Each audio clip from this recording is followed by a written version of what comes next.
வணக்கம் நண்பர்களே. தேனி மாவட்டம் கம்பம் பகுதியிலிருந்து உங்கள் பட்டு விவசாயி பிரதாப் பேசுகிறேன். இப்போ பார்த்தீங்க அப்படின்னா ரொம்பவே வெயில் காலமாக இருக்குது. செம்ம வெயில் அடிக்குது. எந்த எலக்ட்ரானிக் டிவைஸ் ஆன் பண்ணாலும் வெறும் அனல் காற்றா தான் வருது.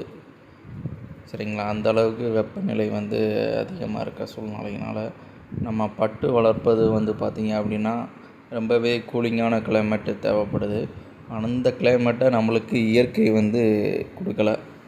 அதனால் நம்ம என்ன பண்ணுறதுன்னு தெரியாமல் ரொம்ப ஹாட்டாகவே இருந்த நம்ம ஷெட்டை நம்ம என்ன பண்ணியிருக்கோம் அப்படின்னா, மேலே ஸ்ப்ரிங்க்லர் மாட்டி ஷெட்டுக்கு மேலே பார்த்திங்கன்னா ஸ்ப்ரிங்க்லர் தண்ணி ஸ்ப்ரே பண்ணுற மாதிரி நம்ம செட் பண்ணியிருக்கோம். பார்த்திங்கன்னா தெரியும், மேலே ஒரு ஒயிட் கலர் ஷேடோ தெரியுது பார்த்திங்களா, அதுதான் ஸ்ப்ரிங்க்லர் மாட்டி தண்ணி விழுந்துட்டுருக்கு.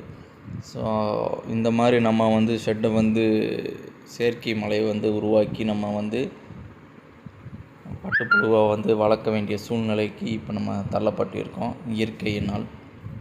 பெரும்பாலும் பார்த்திங்கன்னா இந்த மாதத்தில் எல்லாமே பார்த்திங்கன்னா டெம்பரேச்சர் பார்த்திங்கன்னா ரொம்பவே ஹையாக தான் இருக்கும். 34 டிகிரி செல்சியஸ் இருக்குது.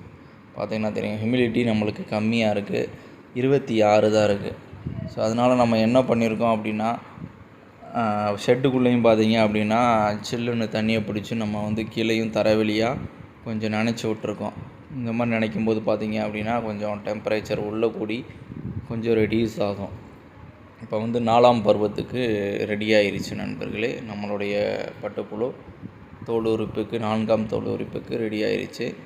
ஸோ அந்த சூழ்நிலையில் இப்போ பார்த்திங்க அப்படின்னா நம்ம ஷெட்டு இந்த மாதிரி செயற்கை மழையை உருவாக்கி நம்ம ஸ்ப்ரிங்க்லர் மூலமாக மேலே ஷெட்டை கூல் பண்ணிகிட்ருக்கோம்.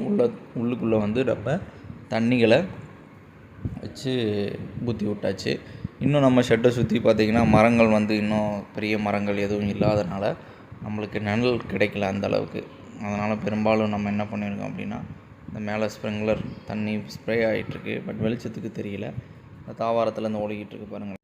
இந்த டெம்பரேச்சர் பார்த்திங்க அப்படின்னா நம்ம ரொம்பவே கண்ட்ரோல் கொண்டு வர முடியாது. 1 or 2 பாயிண்ட்ஸ் மட்டும்தான் நம்ம கொண்டு வர முடியும். ஸோ அந்த அளவுக்கு நம்மளுக்கு கூலிங் தன்மையை உருவாக்குறது ரொம்பவே கடினமான ஒரு விஷயம். முடிஞ்ச அளவுக்கு நம்ம இந்த வெப்பத்தை குறைக்கிறதுக்காக சில விஷயங்கள் நம்ம பண்ணிகிட்ருக்கோம் நண்பர்களே. மீண்டும் உங்களை அடுத்த வீடியோவில் சந்திக்கிறேன். நன்றி, வணக்கம். வெயில் காலத்தில் பட்டுப்புழு வளர்க்கும் அனைத்து விவசாய நண்பர்களும் சிறந்த முறையில் வளர்த்து இந்த பேட்சை வெற்றிகரமாக முடிப்பதற்கு என்னுடைய மனமார்ந்த வாழ்த்துக்கள். நன்றி, வணக்கம்.